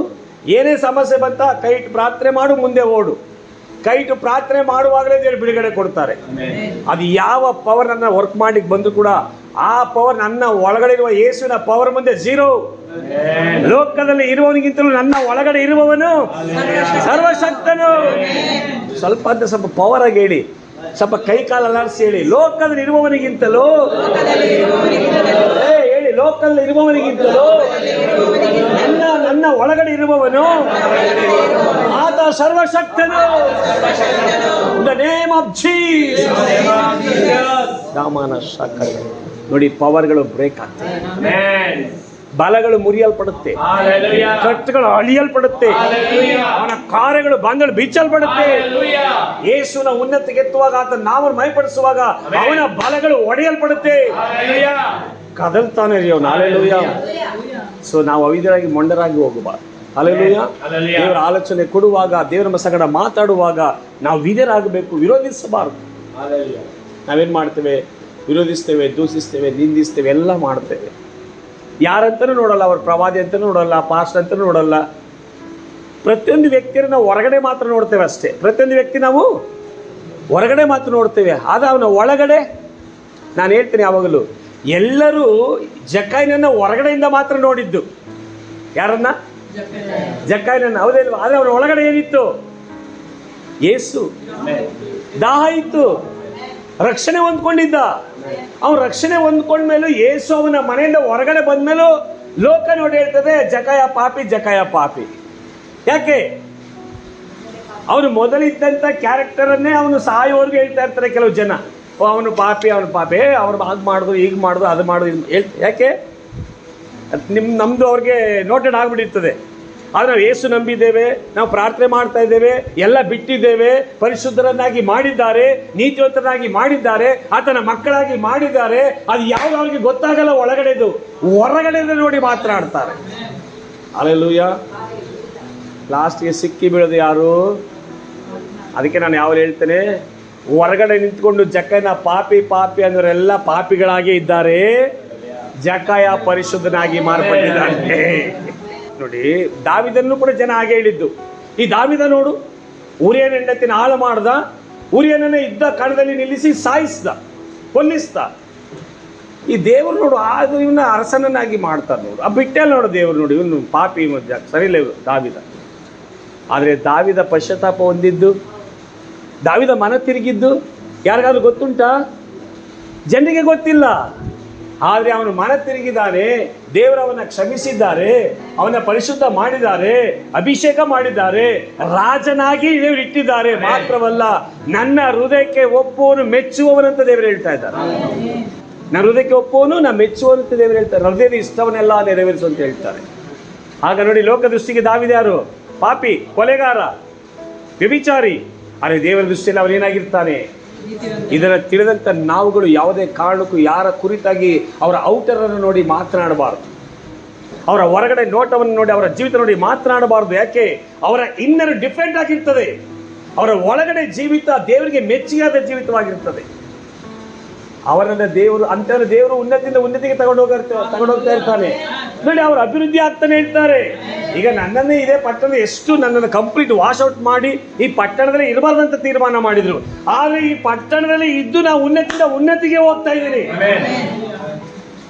ಹೌದಲ್ವ? ಯಾಕೆ? ದೇವರಿದ್ದಾರೆ. ಆ ದೇವರದ್ದು ಇಷ್ಟವನ್ನು ನಾನು ನೆರವೇರಿಸಕ್ಕೆ ಮುಂದೆ ಬಂದಿದ್ದೇನೆ ಅಷ್ಟೇ. ಹಲ್ಲೆಲೂಯಾ. ಸೊ ನಾನೇನು ಹೇಳ್ತೇನೆ, ಇವತ್ತು ದೇವರ ಮಕ್ಕಳು ನಾವು ಭಾಳ ಎಚ್ಚರಿಕೆ ಆಗಿರು. ಯಾವುದೇ ಕಾರಣಕ್ಕೂ ನಾವು ಇತರರು ಮಾಡುವ ರೀತಿಯಲ್ಲಿ ನಾವು ಮಾತನಾಡಬಾರ್ದು, ವಿರೋಧಿಸಬಾರ್ದು, ದ್ವೇಷಿಸಬಾರ್ದು, ದೂಷಿಸಬಾರ್ದು. ಮತ್ತೇನು ಬರೆದ ಸುವಾರ್ತೆ 10ನೇ ಅಧ್ಯಾಯ 40ನೇ ವಾಕ್ಯದಿಂದ, ಮತ್ತೇನು ಬರೆದ ಸುವಾರ್ತೆ 10ನೇ ಅಧ್ಯಾಯ 40ನೇ ವಾಕ್ಯದಿಂದ ಬನ್ನಿ. ನಿಮ್ಮನ್ನು ಸೇರಿಸಿಕೊಳ್ಳುವವನು ನೋಡಿ, ದೇವರು ಹೇಳ್ತಾರೆ, ನಿಮ್ಮನ್ನು ಸೇರಿಸಿಕೊಳ್ಳುವವನು ನನ್ನನ್ನು ಸೇರಿಸಿಕೊಳ್ಳುವವನಾಗಿದ್ದಾನೆ. ನನ್ನನ್ನು ಸೇರಿಸಿಕೊಳ್ಳುವನಾಗಿದ್ದಾನೆ. ನನ್ನನ್ನು ಸೇರಿಸಿಕೊಳ್ಳುವವನು ನನ್ನನ್ನು ಸೇರಿಸಿಕೊಳ್ಳುವವನು ನನ್ನನ್ನು ಕಳುಹಿಸಿಕೊಟ್ಟಾತನನ್ನೇ ಸೇರಿಸಿಕೊಳ್ಳುವವನಾಗಿ ನನ್ನನ್ನು ಕಳಿಸಿಕೊಟ್ಟಾತನೇ ಸೇರಿಸಿಕೊಳ್ಳುವನಾಗಿದ್ದಾನೆ. ಪ್ರವಾದಿಯನ್ನು ಪ್ರವಾದಿಯನ್ನು ಪ್ರವಾದಿಯೆಂದು ಸೇರಿಸಿಕೊಳ್ಳುವವನು ಪ್ರವಾದಿಯೆಂದು ಸೇರಿಸಿಕೊಳ್ಳುವವನು ಪ್ರವಾದಿಗೆ ಬರತಕ್ಕ ಪ್ರತಿಫಲವನ್ನು ಹೊಂದುವನು. ಪ್ರತಿಫಲವನ್ನು ಹೊಂದುವನು. ನೀತಿವಂತನೆಂದು ನೀತಿವಂತನೆಂದು ಸೇರಿಸಿಕೊಳ್ಳುವವನು ನೀತಿವಂತನಿಗೆ ಬರತಕ್ಕ ಪ್ರತಿಫಲವನ್ನು ನೀತಿವಂತನಿಗೆ ಬರತಕ್ಕ ಪ್ರತಿಫಲವನ್ನ ಹೊಂದುವನು. ಆಮೆನ್. ಪ್ರವಾದಿ ಅಂತೇಳಿ ನಾನು ಸಂತೋಷವಾಗಿ ಸ್ವೀಕರಿಸುವಾಗ ಆ ಪ್ರವಾದಿಯಿಂದ ಬರತಕ್ಕ ಪ್ರತಿಫಲ ಯಾರು ಸಿಗುತ್ತೆ? ಅರ್ಥ ಆಯ್ತಲ್ವಾ? ಇವತ್ತು ನಾವು ಒಂದು ವ್ಯಕ್ತಿನ ಯಾವ ರೀತಿ ನಾವು ಗೌರವಿಸ್ತಾ ಇದ್ದೇವೆ, ಯಾವ ರೀತಿ ರೆಸ್ಪೆಕ್ಟ್ ಕೊಡ್ತಾ ಇದ್ದೇವೆ, ಇವತ್ತು ನಾವು ಕೊಡುವಂಥ ಗೌರವ ಹೇಗಿದೆ, ನಾವು ಕೊಡುವಂಥ ಆ ರೆಸ್ಪೆಕ್ಟ್ ಇದೆಯಲ್ಲ, ಗೌರವ, ಅದು ಘನತೆ ಉಳ್ಳದಾಗಿರ್ಬೇಕು, ದೇವ್ರು ಮೆಚ್ಚುವಂಥ ಗೌರವ ಆಗಿರ್ಬೇಕು. ಸುಮ್ಮನೆ ನಾವು ಹೊರಗಡೆ ತೋರಿಕೆಗೆ ಆಕ್ಟ್ ಮಾಡಬಾರ್ದು. ಹೊರಗಡೆ ತೋರಿಕೆಗೆ ನಾವು ಆಕ್ಟ್ ಮಾಡಬಾರ್ದು. ನಾವು ನಿಜವಾದ ಗೌರವ ಕೊಡುವವರಾಗಿ ಭಯಭಕ್ತಿಗಳನ್ನು ನಡ್ಕೊಳ್ಬೇಕು. ಈ ಥರ ನಾವು ಗೌರವಿಸುವಾಗ ದೇವರು ನಮ್ಮನ್ನು ಗೌರವಿಸ್ತಾರೆ. ಈ ಥರ ನಾವು ಮಾನಿಸುವಾಗ ದೇವರು ನಮ್ಮನ್ನು ಮಾನಿಸ್ತಾರೆ. ನಾನು ಈಗಲೂ ಹೇಳ್ತಾರೆ, ನಮ್ಮ ಗೌರವ ಆಗಲಿ, ನಮ್ಮ ಘನತೆ ಯಾವುದು ಕೂಡ ಆಕ್ಟಿಂಗ್ ಅಲ್ಲ, ಜೆನ್ಯೂನ್ ಆಗಿರಬೇಕು, ರಿಯಾಲಿಟಿ ಇರಬೇಕು ನಮ್ಮನ್ನು. ಆಮೇಲೆ ಏನು, ಅದರಲ್ಲಿ ಸತ್ಯಾಂಶ ಅಡಗಿರಬೇಕು, ವಾಕ್ಯದ ಆಧಾರದ ಸತ್ಯಾಂಶ ಅಡಗಿರಬೇಕು. ಸುಮ್ಮನೆ ಏನು, ಯಾಕೆ ನಾನು ಇಷ್ಟ ನಿಮಗೆ ಟೀಚ್ ಮಾಡ್ತಾ ಇದ್ದೀನಿ, ಪ್ರೀಚ್ ಮಾಡ್ತಾ ಇದ್ದೀನಿ, ಇದನ್ನು ದೇವರು ನನಗೆ ಕಲಿಸಿಕೊಟ್ಟಿದ್ದಾರೆ, ನಾನು ನಿಮಗೆ ಕಲಿಸಿಕೊಡ್ತಾ ಇದ್ದೀನಿ. ಯಾಕೆ ನೋಡಿ, ಅಬ್ರಾಹಮನು ದೇವರನ್ನ ಹೇಗೆ ಘನಪಡಿಸ್ತಾವನು. ಸೊದೋಮರ ಪಟ್ಟಣವನ್ನು ನಾಶ ಮಾಡಲಿಕ್ಕೆ ಬಂದಂತ 3 ಜನ ವ್ಯಕ್ತಿಗಳು ದೇವರುಗಳೇ ಅವ್ರನ್ನ ಹೇಗೆ ಘನಪಡಿಸ್ತಾ, ಕೊಬ್ಬಿದ ಮನೆ ಕರ್ಕೊಂಡು ಹೋಗಿ ಕೊಬ್ಬಿದ ಕರುವನ್ನ ಕಟ್ ಮಾಡಿಸಿ, ಒಳ್ಳೆ ಅಡಿಗೆ ಮಾಡಿಸಿ, ಅಚ್ಚ ಮೊಸರು, ಒಳ್ಳೆ ಗಟ್ಟಿ ಮೊಸರು, ಆಮೇಲೆ ಮೊಸರು ಹಾಲೆಲ್ಲ ತಂದು ಕುಡಿಸಿ ತಿನ್ನಿಸಿ ಊಟ ಮಾಡಿಸಿ, ಇನ್ನೂ ಸ್ವಲ್ಪ ತಿಳಿ ರೆಸ್ಟ್ ಮಾಡಿ ಮಲಗಿರೋ ಹೋಗ್ತೀರಾ ಕೇಳ್ತಾರೆ. ಹೇಗೆ ಘನಪಡಿಸ್ತೇನೆ ಅಬ್ರಾಮ್? ಹಲ್ಲೆಲೂಯಾ. ಯಾಕೆ? ಗೌರವಿಸೋದು, ಅತಿಥಿ ಸತ್ಕರಿಸುವುದು ನನ್ನ ಕರ್ತವ್ಯ. ಯಾಕೆ? ನಾವು ದೇವರನ್ನು ನಂಬಿದವರು. ನಿಮ್ಮ ಮನೆಗೆ ಯಾವುದೇ ವ್ಯಕ್ತಿಗಳು ಬರಲಿ, ಅವರನ್ನು ಸರಿಯಾದ ಸತ್ಕರಿಸಿ, ಅವ್ರನ್ನ ಗೌರವಿಸಿ, ನಿಮ್ಮ ಕೈಲಿ ಏನಿದೆಯೋ ಅದನ್ನು ಮಾಡಿ, ಅವರಿಗೆ ಇಲ್ಲ ಅಂತ ಕಳಿಸಬೇಡಿ. ಯಾಕೆ? ನಿಮ್ಮ ಪ್ರೀತಿನ ಅವರಿಗೆ ತೋರಿಸಿ, ನಿಮ್ಮ ಕೈಲಿದೇನು ಅದನ್ನು ಮಾಡಿ. ಇಲ್ಲದೇ ಇರೋದನ್ನು ಯಾರು ಕೂಡ ಕೇಳಲ್ಲ. ಒಂದು ಗ್ಲಾಸ್ ನೀರು ಕೊಟ್ಟರು ಹೋಗ್ಬಿಡ್ತಾರೆ. ನಮ್ಗೆ ಎಲ್ಲ ಇದ್ದಾಗಲೂ ಒಂದು ಗ್ಲಾಸ್ ನೀರು ಕೊಟ್ಟು ಕಳಿಸಿದ್ರೆ ಆ ನೀರಿನ ಆಶೀರ್ವಾದವೇ ನಮಗೆ ಬರೋದು. ಹೌದೇ ಇಲ್ವಾ? ಎಲ್ಲ ಇದ್ದಾಗ ಒಳ್ಳೆ ಊಟ ಮಾಡಿ, ಎಲ್ಲ ಅಡುಗೆ ಮಾಡಿ ಊಟ ಮಾಡಿ ಕಳಿಸಿದ್ರೆ, ಅಪ್ಪ ಸ್ತೋತ್ರ, ಈ ಪಾಸ್ಟರ್ ಮನೆಗೆ ಹೋಗಿದ್ವಿ ಮಾರಯ್ಯ, ಎಷ್ಟು ಒಳ್ಳೆ ದೇವ್ರೇ ಈ ಪಾಸ್ಟರ್ನ ತುಂಬಾ ಆಶೀರ್ವಾದ ಮಾಡಪ್ಪ. ಹೇಳುವಾಗಲೇ ಆಶೀರ್ವಾದ ಹೆಂಗ್ ಬರ್ತದೆ? ಸಮೃದ್ಧಿಯಾಗಿ ಆಶೀರ್ವಾದ ಮಾಡ್ತಾರಲ್ವಾ, ಆ ಸಮೃದ್ಧಿಯಾದ ಆಶೀರ್ವಾದ ಬರ್ತದೆ. ಅಲ್ಲ ಮಾರಯ್ಯ, ಈ ಜ್ಞಾನಪ್ರಕಾಶ ಮನೆಗೆ ಹೋದೆ, ಇಷ್ಟು ದೊಡ್ಡ ಮನೆ ಕಟ್ಟಿ ಇಷ್ಟೆಲ್ಲ ಬುರ್ಡೆ ಬಿಡ್ತಾರೆ ನಿಂತ್ಕೊಂಡಲ್ಲಿ ಚರ್ಚಲ್ಲಿ, ಒಂದು ಗ್ಲಾಸು ಚಾನು ಕೊಡಲಿಲ್ಲ ಮಾರಯ್ಯ ಇವರು. ಅಲ್ಲಿ ನೋಡಿ ಟೇಬಲ್ ಮೇಲೆ ಬನಾನ ಎಲ್ಲ ಕಾಣ್ತಿತ್ತು, ಅಟ್ಲೀಸ್ಟ್ ಒಂದು ಬನಾನಾರು ಕೊಡಬಾರ್ದ? ಕೆಲವು ಸಮಯಗಳಲ್ಲಿ ಅನೇಕ ಡೈನಿಂಗ್ ಟೇಬಲ್ ಮೇಲೆ ಪುಟ್ಟಿಗಳಿರ್ತದೆ, ಫ್ರೂಟ್ಸ್ ಪುಟ್ಟಿಗಳು, ಆಪಲ್, ಬನಾನಾ, ಮೂಸಂಬಿ, ಕಿತ್ತಳೆ ಹಣ್ಣು ಎಲ್ಲ ಇರ್ತದೆ. ಆದರೆ ಬಂದಂಥ ಸೇವಕರಿಗೆ ಒಂದು ಆಪಲ್ ಕೊಡಲ್ಲ, ಒಂದು ಬನಾನು ಕೊಡಲ್ಲ, ಅವರು ಒಂದು ಮೂಸಂಬಿನೂ ಕೊಡಲ್ಲ. ಪಾಸ್ಟರ್ ಬಂದ್ರ? ಹಾಂ ಪಾಸ್ಟರ್, ದಯವಿಟ್ಟು ಒಂದು ಪ್ರೇಯರ್ ಮಾಡಿ, ತುಂಬ ಕಷ್ಟ. ನನ್ನ ಮಗ ಆಗಾಗವನೆ, ಈಗಾಗವನೆ, ಎಲ್ಲ ಆಗವನೆ. ಆಯಿತು, ಒಳ್ಳೆ ಪಾಸ್ ನಿಂತ್ಕೊಂಡು ನಂಬಿಕೆಯಿಂದ ಅವ್ರು ಕೊಡ್ತಾರಂತಲ್ಲ, ಪಾಸ್ ನಂಬಿಕೆಯಿಂದ ಪ್ರಾರ್ಥನೆ ಮಾಡ್ತಾನೆ. ಆಮೇಲೆ ನಂಬಿಕೆಯಿಂದ ಪ್ರಾರ್ಥನೆ ಮಾಡಿ ಒಳ್ಳೆ ಬ್ಲೆಸ್ ಮಾಡ್ತಾನೆ. ಪಾಸ್ ನೀರು ಬೇಕಾ ನಿಮಗೆ? ಬಿಸಿನೀರಾ ತಣ್ಣೀರಾ? ಬಿಸಿನೀರಾ? ಓ ಪಾಸ್ ಇರಲ್ಲ, ಬಿಸಿನೀರಲ್ವ ಪಾಸ್ಟೆ? ಆಯಿತು ಬಿಸಿನೀರು. ಹಾಂ ಪಾಸ್ ಆಯಿತು, ಥ್ಯಾಂಕ್ ಯು ಪಾಸ್ಟೆ. ತುಂಬ ಪ್ರಾರ್ಥನೆ ಮಾಡಿ ಆಯ್ತಾ? ತುಂಬ ಪಾಸ್ಟೆ ಉಪವಾಸ ಪ್ರಾರ್ಥನೆ ಮಾಡಿ ಆಯ್ತಾ? ನಮ್ಮನ್ನು ನೆನೆಸಿ ಅರ್ಧ ಗಂಟೆ ನಮಗೋಸ್ಕರ ಪ್ರಾರ್ಥನೆ ಮಾಡಿ ಆಯ್ತಾ? ಹಲ್ಲೆಲೂಯಾ. ಆ ಥರ ಅಲ್ಲ ರೀ. ನೀವು ಯಾವತ್ತು ನಿಮ್ಮ ಯಾವುದೇ ಸೇವಕ ಆಗಿರಲಿ, ಅವರು ನೀವು ಮನಪೂರ್ವಕವಾಗಿ ನೀವು ಅವರನ್ನು ಸತ್ಕಾರ ಮಾಡಿ, ನಿಮಗೆ ಬರತಕ್ಕ ಫಲ ತಪ್ಪುವುದೇ ಇಲ್ಲ. ಯಾಕೆ? ಸೇವಕನನ್ನ ಸೇರಿಸಿಕೊಳ್ಳುವ. ದೇವರು ಹೇಳ್ತಾರೆ 40ನೇ ವಾಕ್ಯದಲ್ಲಿ ಓದಿ. 40ನೇ ವಾಕ್ಯ ಏನ್ ಹೇಳ್ತಾ ಇದೆ? ನಿಮ್ಮನ್ನು ಸೇರಿಸಿಕೊಳ್ಳುವವನು. ಯೇಸು ಸ್ವಾಮಿ ಶಿಷ್ಯರಿಗೆ ಹೇಳ್ತಾ ಇರೋದು, ಏ ಶಿಷ್ಯರೇ, ನಾನು ಕಳಿಸಿದ ನಿಮ್ಮನ್ನ ಸೇರಿಸಿಕೊಳ್ಳುವವನು ನನ್ನನ್ನು ಸೇರಿಸಿಕೊಳ್ಳುವವನಾಗಿದ್ದಾನೆ. ಯೇಸು ಆದ ನನ್ನನ್ನು ಸೇರಿಸಿಕೊಳ್ಳುವನಾಗಿದ್ದಾನೆ. ಯೇಸು ಆದ ನನ್ನನ್ನು ಸೇರಿಸಿಕೊಳ್ಳುವವನು ನನ್ನನ್ನು ಕಳಿಸಿಕೊಟ್ಟ ತಂದೆಯನ್ನು ಸೇರಿಸಿಕೊಳ್ಳುವನಾಗಿದೆ. ಆಮೇಲೆ ಹೇಳ್ರಿ, ನಿನ್ನ ಮನೆಗೆ ನೀ ಯಾರು ಸೇರಿಸಿಕೊಂಡಿದ್ದಿ? ಪಾಸ್ಟರ್ ಜ್ಞಾನ ಪ್ರಕಾಶನಲ್ಲ, ಜ್ಞಾನ ಪ್ರಕಾಶನ ಕಳಿಸಿಕೊಟ್ಟ ಯೇಸುವನ್ನ. ಆ ಯೇಸುವನ್ನ ನೀನು ಹೇಗೆ ಟ್ರೀಟ್ ಮಾಡ್ಬೇಕು, ಆ ರೀತಿ ಟ್ರೀಟ್ ಮಾಡಿದ್ರೆ ಆ ಟ್ರೀಟ್ಗೆ ಬರತಕ್ಕ ಪ್ರತಿಫಲ ಆಟೋಮೆಟಿಕ್ಲಿ ನಿನ್ನ ಸಂತತಿ ಮೇಲೆ ನಿನ್ನ ಮೇಲೆ ಬರುತ್ತೆ. ಹಲ್ಲೆಲೂಯಾ. ನಾವೇನ್ ಮಾಡ್ತೀವಿ, ನಮಗೆ ಈ ವಾಕ್ಯದ ಪ್ರಕಟಣೆ ಇರಲ್ಲ. ಆ ಪಾಸ್ ಜ್ಞಾನ ಪ್ರಕಾಶ ಬಂದ್ರ ಬಿಡು, ಹೋಗ್ಲಿ ಬಿಡಕ್ಕೆ ಗೊತ್ತಿಲ್ಲ. ಜ್ಞಾನ ಪ್ರಕಾಶ ಬಂದಾಗ ಯಾರು ಬರ್ತಾರಂತೇಳಿ, ಸೇವಕ ಬಂದಾಗ ಯಾರು ಬರ್ತಾರೆ ಅಂತೇಳಿ ಗೊತ್ತಿಲ್ಲ. ವಾಕ್ಯದ ಪ್ರಕಟಣೆ ಇಲ್ಲ. ಎಲ್ಲ ಹೇಳಿದ್ದೀರಾ? ನೀವು ವಾಕ್ಯದ ಪ್ರಕಟಣೆಯಲ್ಲಿ ಇರಬೇಕು. ಒಬ್ಬ ಕ್ರೈಸ್ತತ್ವನ ಜೀವಿತ, ಈ ವಾಕ್ಯ ಎಲ್ಲರೂ ಓದ್ತಾರೆ, ಬೈಬಲ್ ಎಲ್ಲರೂ ಓದ್ತಾರೆ, ಎಲ್ಲರೂ ಹೇಳ್ತಾರೆ. ಕೀರ್ತನೆ 91ನೇ ಅಧ್ಯಾಯ ಓದ್ದೆ ಮಲಗೋದೇ ಇಲ್ಲ ಪಾಸ್ಟ್ರೆ, 91ನೇ ಅಧ್ಯಾಯ ಓದ್ದೆ ಕೆಲಸಕ್ಕೆ ಹೋಗಲ್ಲ ಪಾಸ್ಟ್ರೆ ಹೇಳ್ತಾರೆ. ನಾವು ಪ್ರೈಸ್ ಗಾಡ್. ಉಳಿದಿದ್ದೆಲ್ಲ ಓದೋದು ಯಾರು? ಬರೀ ಓದೋದ್ರಲ್ಲಿ ಮಾತ್ರ ಇರಬಾರ್ದು. ಹಲ್ಲೆಲೂಯಾ. ಓದಿದ ತಕ್ಕ ಹಾಗೆ ಅದನ್ನು ಕೈಗೊಂಡು ನಾವು ನಡಿಲಿಕ್ಕೆ ಪ್ರಯತ್ನ ಮಾಡಬೇಕು. ನಮ್ಮ ಆ್ಯಕ್ಷನಲ್ಲಿ ಬರಬೇಕು, ಆ್ಯಕ್ಟಿವಲ್ಲಿ ಬರಬೇಕು. ಅದು ಕಾರ್ಯರೂಪದಲ್ಲಿ ಏನು ಪ್ರತಿಯೊಂದು ವಿಷಯ ಬರಬೇಕು. ಅದು ಪ್ರವಾದಿ ಆಗಲಿ, ಸೇವಕ ಆಗಲಿ, ಅದು ಯಾರೇ ಆಗಲಿ. ಒಂದು ಸಿಸ್ಟರ್ ಒಂದು ಪ್ರಾರ್ಥನೆ ಮಾಡೋ ಸಿಸ್ಟರ್ ಬರಲಿ, ಅಪ್ಪ ಡಾಲ್ ಪೇಪರ್ ಬರಲಿ, ಅಥವಾ ಏನೋ ಸಿಸ್ಟರ್ ಬರಲಿ, ಅಥವಾ ನಮ್ಮ ಇವು ಬಟ್ಟೆ ಬಂದುಬಿಡಲಿ, ಅಪ್ಪ ಸ್ತೋತ್ರ. ದೇವ್ರ ಮಕ್ಕಳು ದೇವರ ಮಕ್ಕಳಾಗಿ ನೋಡಬೇಕು. ಯಾಕೆ? ದೇವರ ಮಕ್ಕಳಾಗಿ ಅವರನ್ನು ನಾವು ನೋಡುವಾಗ ನಾವು ದೇವರ ಮಕ್ಕಳಾಗಿ ಇರ್ತೇವೆ. ದೇವರಿದನ್ನ ಮಾರಿಸ್ತಾರದು ಇದರಲ್ಲಿ ಏನೋ ಒಂದು ಇರ್ತದೆ. ಪ್ರಾಪರ್ಟಿಕಲ್ ಆಕ್ಷನ್. ನನ್ನ ಕಣ್ಣುಗಳು ಯೇಸುವಿನ ಕಣ್ಣುಗಳು. ಈ ಕಣ್ಣುಗಳು ಯೇಸು ನೋಡಿದ ಹಾಗೆ ನೋಡುವ ಕಣ್ಣುಗಳು. ಈ ಕಣ್ಣುಗಳು ಯೇಸುವಿನ ಕಣ್ಣಿನ ಹಾಗೆ ಕರುಣೆಯ ಕಣ್ಣುಗಳು, ಪ್ರೀತಿಯ ಕಣ್ಣುಗಳು, ಕರುಣೆಯ ಕಣ್ಣುಗಳು, ದಯೆ ತೋರಿಸುವ ಕಣ್ಣುಗಳು, ಸ್ಪಷ್ಟವಾದ ದೃಷ್ಟಿ ಇರುವ ಕಣ್ಣುಗಳು, ಅಭಿಷೇಕ ಇರುವ ಕಣ್ಣುಗಳು. ಯೇಸುವಿನ ನಾಮದಲ್ಲಿ ಆಮೇಲೆ ಹೇಳ್ರಿ, ಆಮೇಲೆ ಹೇಳಿ, ಆಮೇಲೆ ಹೇಳಿ, ಯೇಸುವಿನ ನಾಮದಲ್ಲಿ ಆಮೇಲೆ ಹೇಳಿ. ಹಲ್ಲೆಲೂಯಾ. ಸೊ ವಾಕ್ಯ ಹೇಳ್ತಾ ಇದೆ, ನನ್ನನ್ನು ಸೇರಿಸಿಕೊಳ್ಳು, ನಿಮ್ಮನ್ನು ಸೇರಿಸಿಕೊಳ್ಳುವನು ನನ್ನನ್ನು ಸೇರಿಸಿಕೊಳ್ಳುವನಾಗಿದ್ದಾನೆ. ನನ್ನನ್ನು ಸೇರಿಸಿಕೊಳ್ಳುವವನು ಕಳಿಸಿಕೊಟ್ಟು ಮುಂದೆ ಪ್ರವಾದಿಯನ್ನು ಸೇರಿಸಿಕೊಳ್ಳುವವನು ಪ್ರವಾದಿಗೆ ಬರತಕ್ಕ ಪ್ರತಿಫಲವನ್ನು ಹೊಂದುವನು. ನೀತಿವಂತನನ್ನು ನೀತಿವಂತನೆಂದು ಸೇರಿಸಿಕೊಳ್ಳುವವನು ನೀತಿವಂತನಿಗೆ ಬರತಕ್ಕ ಪ್ರತಿಫಲವನ್ನು ಹೊಂದುವನು. ಯಾವುದೇ ವ್ಯಕ್ತಿ ಬಂದಾಗ, ದೇವ್ರ ಮಕ್ಕಳು ಬಂದಾಗ, ಅವ್ರ ಪಾಪದ ಬಗ್ಗೆ ಮಾತಾಡ್ಬಿಟ್ಟು ಅವ್ರು ಹಾಗೆ ಮಾಡ್ತಾರೆ, ಅವ್ರು ಹೀಗೆ ಮಾಡ್ತಾರೆ, ಅದು ಮಾಡ್ತಾರೆ, ಇದು ಮಾಡ್ತಾರೆ ಅಂತ ಬರೋರಿಗೆ ಹೇಳ್ತಾ ಇರೋದು. ಅಲ್ಲಿ ಬರುವಾಗಲೇ ಬಂದಮೇಲೆ ಪ್ರೈಸ್ ಆಡ್ ಬನ್ನಿ ಬಿದ್ದಾರೆ, ಪ್ರೈಸ್ ಆಡ್ ಬನ್ನಿ ಬಿದ್ದಾರೆ. ಹೋದ್ಮೇಲೂ ಮಾತಾಡೋದು ಏನು, ಹಂಗೆ ಮಾಡ್ತಾರೆ ಮರಿ, ಹಿಂಗೆ ಮಾಡ್ತಾರೆ. ಬಂದಾಗ ಮಾತ್ರ ಆಗ ನೀನೇನು ಹೊಂದ್ಕೊಂಡೆ? ಅವನನ್ನ ನೀತಿವಂತ ಅಂತ ನೀ ಸೇರಿಸ್ಕೊಂಡಿದ್ದರೆ ನೀನು ನೀತಿ ಹೊಂದ್ಕೊಳ್ತಿದ್ದೆ. ಆದರೆ ನೀ ಸೇರಿಸ್ಕೊಂಡಿದ್ದೇನು ಗೊತ್ತಾ? ಅವನು ಅಂತ್ಯವನು, ಇವನು ಇಂತ್ಯವನು, ಹಾಗೆ ಹೀಗೆ ಅಂತ ಸೇರಿಸ್ಕೊಂಡೆ. ಒಂದು ವ್ಯಕ್ತಿಯನ್ನು ಈಗ ಡಾಕ್ಟರ್ ಬರ್ನ ನೋಡುವಾಗ ನಾನು ಹೇಗೆ ನೋಡ್ತೇನೆ? ಡಾಕ್ಟರ್ ಬರ್ನ ನಾನು ದೇವರ ಮಗ, ನಾ ಯೇಸು ನಂಬಿದವನು, ನಾ ಯೇಸುನ ಆರಾಧಿಸುವನು, ನಾ ಯೇಸುನ ಪ್ರಾರ್ಥಿಸುವವನು, ನಾನು ಅವ್ರನ್ನ ಹೇಗೆ ನೋಡ್ತಾ ಇದ್ದೇನೆ? ಹಲ್ಲೆಲೂಯಾ. ನಾನು ನೋಡುವ ರೀತಿಯಲ್ಲೇ ನಾನಿರ್ತೇನೆ, ಅದಕ್ಕೆ ನಾನು ಆ ರೀತಿ ನೋಡುತ್ತೇನೆ. ಆದರೆ ನನ್ನಲ್ಲಿ ಆ ಯೇಸುವಿನ ಕ್ಯಾರೆಕ್ಟರ್, ಯೇಸುವಿನ ಕಣ್ಣು ನನ್ನಲ್ಲಿದ್ದರೆ ಯೇಸು ನೋಡಿದ ಹಾಗೆ ನಾನು ನೋಡುತ್ತೇನೆ. ಯೇಸುವಿಗೆ ಅರ್ಥ ಆಗ್ತದೆ.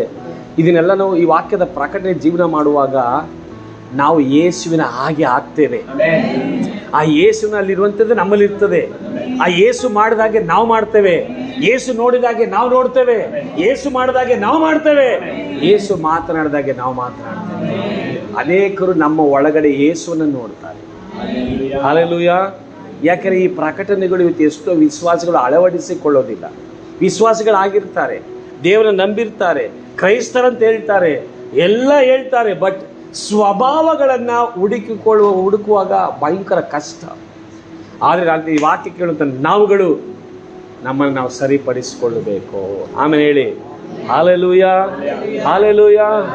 ಒಂದು ಯಾವುದೇ ಒಂದು ಸೇವಕನ ನೋಡಿ ಎಂತೇನೇ ಬರಲಿರಿ, ಅವ್ರನ್ನ ಒಳ್ಳೆ ಪ್ರೀತಿಯಿಂದ ಗೌರವಿಸಿ ಒಳಗಡೆ ಸೇರಿಸ್ಕೊಳ್ಳಿ. ಆಮೇಲೆ ನಿಮ್ಮ ಕೈಲಿ ಹೇಳ್ತಾ ಮಾಡಿ, ಒಳ್ಳೇದು ಮಾಡಿ. ಹಸುವೆಯಿಂದ ಬಂದಿದ್ದಾರ, ಒಳ್ಳೇದು ಕೊಡಿ, ಏನೋ ಒಂದು ಕೊಡಿ, ನೀವು ತಿನ್ನೋದೇ ಕೊಡಿ. ನೋಡಿ, ಇವತ್ತು ನಾವು ದೇವರ ಮಕ್ಕಳಾಗಿರ್ಬೇಕಾದ್ರೆ ನಾವು ದೇವರ ಮಕ್ಕಳಾಗಿ ದೇವರ ಸ್ವಭಾವನ ತೋರಿಸುವರಾಗಿರಬೇಕು. ಬರೀ ಮಾತಲ್ಲ, ಪ್ರಸಂಗ ಅಲ್ಲ, ನಮ್ಮ ಜೀವಿತ ವಾಕ್ಯದ ಆಧಾರದಲ್ಲಿರಬೇಕು. ಆಗ ಮಾತ್ರವೇ ದೇವರು ನನ್ನನ್ನು ಉನ್ನತಿಗೆ ತರ್ತಾರೆ, ನಿಮ್ಮನ್ನು ಉನ್ನತಿಗೆ ತರ್ತಾರೆ, ನಿಮ್ಮನ್ನು ಅಭಿವೃದ್ಧಿಗೆ ನಡೆಸ್ತಾರೆ, ನಮ್ಮನ್ನು ದೇವರ ಆಶೀರ್ವಾದ ಮಾಡ್ತಾರೆ. ಹಲ್ಲೆಲೂಯ. ಭಕ್ತರು ಹೇಳಿ, ನನಗೇನು ಕಡಿಮೆ ಇಲ್ಲ. ಹೇಳಿ, ನನಗೇನು ಕಡಿಮೆ ಇಲ್ಲ, ನನಗೇನು ಕಡಿಮೆ ಇಲ್ಲ. ಯೆಹೋವ ಈರೆ, ಒದಗಿಸುವ ದೇವರು ನಮ್ಮ ಜೊತೆಲಿದ್ದಾನೆ. ಒಂದೇ ವಾಕ್ಯ ಓದಿ ಮುಗಿಸೋಣ, ಆಯ್ತಾ? 2 ಪೇತ್ರ 1:19-20 ಲಾಸ್ಟ್ ಮುಗಿಸ್ತೇನೆ. ಇದಲ್ಲದೆ ಪ್ರವಾದನ ವಾಕ್ಯವು ನಮಗೆ ಮತ್ತು ದೃಢವಾಗಿದೆ. ನಿಮ್ಮ ಹೃದಯದ ಒಳಗೆ ಬೆಳ್ಳಿಯು ಮೂಡಿ ಅರುಣೋದಯವಾಗುವ ಪರ್ಯಂತರ ಅದನ್ನು ಕತ್ತಲೆಯಾದ ಸ್ಥಳದಲ್ಲಿ ಪ್ರಕಾಶಿಸುವ ದೀಪವೆಂದೆಣಿಸಿ. ಆಮೆನ್. ಕತ್ತಲೆಯ ಸ್ಥಳದಲ್ಲಿ ಪ್ರಕಾಶಿಸುವ ದೀಪವೆಂದೆಣಿಸಿ. ಯಾವುದನ್ನ? ಪ್ರವಾದನೆ ವಾಕ್ಯವನ್ನ ಕತ್ತಲೆಯ ಸ್ಥಳದಲ್ಲಿ ಪ್ರವಾದಿಸುವ ದೀಪವೆಂದು ಎಣಿಸಿ. ಅದಕ್ಕೆ ಲಕ್ಷ್ಯ ಕೊಡುವುದೇ ಒಳ್ಳೆಯದು. ನೋಡಿ, ಅದಕ್ಕೆ ಆ ಪ್ರವಾದನೆ ಮಾತಿಗೆ ಎಂತ ಗೌರವ ಕೊಡ್ಬೇಕಂತೆ ನಾವು. ಕತ್ತಲೆಯಲ್ಲಿ ಪ್ರಕಾಶಿಸುವ ದೀಪ ಅಂದ್ರೆ ಈ ಪ್ರವಾದನೆ ಏನ್ ಮಾಡುತ್ತೆ, ಎಂತ ಕತ್ತಲೆಯಲ್ಲಿ ಇದ್ರೂ ಕೂಡ, ಎಂತ ಇಕ್ಕಟ್ಟಲ್ಲಿ ಇದ್ರೂ ಕೂಡ, ಎಂತ ಸಮಸ್ಯೆ ಇದ್ರೂ ಕೂಡ ಅವನನ್ನು ಹಾಗೆ ಎತ್ಕೊಂಡು ಬರುತ್ತೆ. ಈ ಪೋಕ್ಲೇನ್ ನೋಡಿದ್ರ, ಪೋಕ್ಲೇನ್ JCB ಅದು ಎಂತದಾಗ ಏನ್ ಮಾಡುತ್ತೆ, ಹೋಗಿ ಹಾಗೆ ತೆಗೆದೇನ್ ಮಾಡುತ್ತೆ, ತನಗೆ ಬೇಕಾದ ಜಾಗಕ್ಕೆ ತಂದು. ಈ ಪ್ರವಾದನೆ ನೀವು ಎಲ್ಲೇ ಇದ್ದು ಕೂಡ ನಿಮ್ಮನ್ನ ಏನ್ ಮಾಡುತ್ತೆ, ತಂದು ಆ ಕತ್ತಲೆಂತ ನಿಮ್ಮ ತಂದು ಆ ಬೆಳಕಿಗೆ ನಿಮ್ಮನ್ನ ಹಾಗೆ. ಹಲ್ಲೆಲೂಯ. ಪ್ರವಾದನೆ ವೆರಿ ಇಂಪಾರ್ಟೆಂಟ್ ಒಬ್ಬ ಮನುಷ್ಯ ದೇವರ ಮಕ್ಕಳ ಜೀವಿತದಲ್ಲಿ. ನೀವು ನಂಬಬೇಕು, ಅದನ್ನು ಅಲಕ್ಷ್ಯತನ ತೋರಿಸಬಾರ್ದು, ಅದನ್ನು ನೆಗ್ಲೆಕ್ಟ್ ಮಾಡಬಾರ್ದು. ನೀವು ಆ ಪ್ರವಾದನೆ ಮಾತುಗಳನ್ನ ನೀವು ರಿಸೀವ್ ಮಾಡಬೇಕು. ಆಮೇಲೆ ಅಷ್ಟು ವ್ಯಾಲ್ಯೂಬಲ್ ಆ ದೇವರ ಮಾತುಗಳು. ಯಾಕೆ? ಅದು ನಮ್ಮ ಜೀವಿತ ಹಾಗೆ ಸಂಭವಿಸುತ್ತೆ. ಮುಂದೆ ಓದಿ. ಶಾಸನದಲ್ಲಿರುವ ಯಾವ ಪ್ರವಾದನ ವಾಕ್ಯವು ಕೇವಲ ಮಾನುಷ್ಯ ಬುದ್ಧಿಯಿಂದ ವಿವರಿಸತಕ್ಕದಂತದಲ್ಲವೆಂಬುದನ್ನು. ನೋಡಿ, ಪ್ರವಾದನೆ ಮನುಷ್ಯ ಬುದ್ಧಿಯಿಂದ ವಿವರಿಸತಕ್ಕಂಥದ್ದಲ್ಲ ಎಂಬುದನ್ನು ತಿಳಿದುಕೊಳ್ಳಿ. ನೋಡಿ, ಮುಖ್ಯವಾಗಿ ತಿಳ್ಕೊಳ್ಬೇಕು. ಮನುಷ್ಯನ ಬುದ್ಧಿಯಿಂದ ವಿವರಿಸುವಂತದ್ದಲ್ಲ ಪ್ರವಾದನೆ. ಮುಂದೆ. ಯಾಕೆಂದರೆ ಯಾವ ಪ್ರವಾದನೆಯು ಎಂದು ಮನುಷ್ಯರ ಚಿತ್ತದಿಂದ ಉಂಟಾದದಲ್ಲ. ಮನುಷ್ಯರು ಪವಿತ್ರಾತ್ಮ ಪ್ರೇರಿತರಾಗಿ ದೇವರಿಂದ ಹೊಂದಿದ್ದನ್ನೇ ಆಮೆನ್. ದೇವರಾತ್ಮ ಪ್ರೇರಿತರಾಗಿ ದೇವರಿಂದ ಹೊಂದಿದ್ದನ್ನೇ ಮಾತಾಡುವುದೇ ಪ್ರವಾದನೆ ಆಗಿರ್ತದೆ. ದೇವರು ನಮ್ಮ ಹೃದಯದಲ್ಲಿ ಮಾತಾಡುವಂಥ ಮಾತು ನಿಮ್ಮ ಒಳಗಡೆ ಬರ್ತದೆ, ನಿಮ್ಮ ವಿಷಯದಲ್ಲಿ ಬರ್ತದೆ, ಅದೇ ಪ್ರವಾದನೆ ಆಗಿರ್ತದೆ. ದೇವರು ನಿಮ್ಮ ಕುರಿತಾಗಿ ಏನನ್ನ ಪ್ರಕಟಣೆ ಕೊಡ್ತಾನೋ ಅದು ನಿಮ್ಮ ಪ್ರವಾದನೆ ಆಗಿರ್ತದೆ, ನಿಮ್ಮ ಸಂಗತಿಗಳಾಗಿರ್ತದೆ. ಆಮೇಲೆ ಆಗ ನೀವು ಅದನ್ನೇನು ಮಾಡಬೇಕು? ಕತ್ತಲೆಯಲ್ಲಿ ಪ್ರಕಾಶಿಸುವ ದೀಪದ ಹಾಗೆ ನೀವು ಅದನ್ನ ಬೆಲೆ ಕೊಟ್ಟು ಏನು ಮಾಡ್ಬೇಕಂತೆ? ಅದಕ್ಕೆ ಲಕ್ಷ್ಯ ಕೊಡಬೇಕು. ಹಲ್ಲೆಲೂಯಾ. ಆಗ ನೀವೆಂಥ ಕತ್ತಲೆಯಲ್ಲಿ ಇಕ್ಕಟ್ಟಲ್ಲಿ ಸಮಸ್ಯೆ ಇದ್ರೂ ಕೂಡ ಅದು ನಮ್ಮನ್ನು ಹಾಗೆ ಬೆಳಕಿಗೆ ತಂದು ನಮ್ಮನ್ನು ಪ್ರಜ್ವಲಿಸುವ ಹಾಗೆ ಮಾಡುತ್ತೆ, ನಮ್ಮನ್ನು ಉನ್ನತಿಗೆ ತರುತ್ತೆ, ನಮ್ಮನ್ನು ಅಭಿವೃದ್ಧಿಗೆ ತರುತ್ತೆ, ನಮ್ಮ ದೇವ್ರ ಚಿತ್ತವನ್ನು ನೆರವೇರಿಸುವ ಹಾಗೆ ಮಾಡುತ್ತೆ. ಇವತ್ತಿಲ್ಲ ನಾಳೆ ನಾವು ಉನ್ನತ ಸ್ಥಾನಮಾನ ಪದವಿಗೆ ಹೋಗುವಾಗ ಮಾಡುತ್ತೆ. ಆಮೇಲೆ ನಾವು ದೇವರ ಮಕ್ಕಳು ಪ್ರವಾದನೆ ಹೊಂದಿಕೊಂಡವರು ಇರುವ ಹಾಗೆ ಅವರು ಇರುವುದೇ ಇಲ್ಲ. ನಿಮ್ಮ ಜೀವಿತಗಳು ಬದಲಾಗುತ್ತೆ. ಹೇಳಿ, ನಿಮ್ಮ ಜೀವಿತಗಳು ಬದಲಾಗುತ್ತೆ, ನಿಮ್ಮ ಮನೆಗಳು ಬದಲಾಗುತ್ತೆ, ನಿಮ್ಮ ಆತ್ಮಿಕ ಮಂಡಲ ಬದಲಾಗುತ್ತೆ, ನಿಮ್ಮ ಬಿಸ್ನೆಸ್ ಬದಲಾಗುತ್ತೆ, ನಿಮ್ಮ ಕೆಲಸ ಕಾರ್ಯ ಬದಲಾಗುತ್ತೆ, ನಿಮ್ಮ ದೇಹದ ಸಮಸ್ಯೆ ಬದಲಾಗುತ್ತೆ, ಸಾಲಗಳು ಮಾರ್ಪಡುತ್ತೆ, ಪರಿಸ್ಥಿತಿಗಳು ಬದಲಾಗುತ್ತೆ, ಜೀವಿತಗಳು ಬದಲಾಗುತ್ತೆ, ಎಲ್ಲವೂ ಮಾರ್ಪಡುತ್ತೆ ಯೇಸುವಿನ ನಾಮದಲ್ಲೇ. ಆ ಪ್ರವಾದನೆ ಎಲ್ಲವನ್ನ ಬದಲು ಮಾಡುತ್ತೆ ದೇವರ ಮಾತು. ಹಲ್ಲೆಲೂಯಾ. ಅದನ್ನು ನಂಬುವಾಗ ಅದು ಹಾಗೇ ಸಂಭವಿಸುತ್ತೆ ಯೇಸುವಿನ ನಾಮದಲ್ಲಿ. ಪ್ರವಾದನೆ ವಾಕ್ಯ ಸಬ್ಜೆಕ್ಟ್ ನಾನು ಇದು 2ನೇ ಪಾರ್ಟ್ ಇದು. Praise God. ಆ ಸಬ್ಜೆಕ್ಟಲ್ಲಿ ಮಿಡ್ಡಲ್ಲಿ ನಾನು ದೇವರಾತ್ಮನ ಬೇರೆ ಕಡೆ ಕರ್ಕೊಂಡು ಹೋಗ್ತೇನೆ, ಮತ್ತೆ ಅದೇ ಸಬ್ಜೆಕ್ಟ್ಗೆ ಬರ್ತೇನೆ. ನೀವು ಬೇರೆ ಪ್ರವಾದನೆ ಬಗ್ಗೆ ಮಾತಾಡೋ ಪಾಸ್ಟು ಅವನ ಬಗ್ಗೆ ಯಾಕೆ ಮಾತಾಡೋಕೆ, ಇವನ ಬಗ್ಗೆ ಯಾಕೆ ಮಾತಾಡಬಾರ್ದು ಹೇಳ್ಬಾರ್ದು. ಅಲ್ಲೆಲ್ಲೂಯ್ಯ.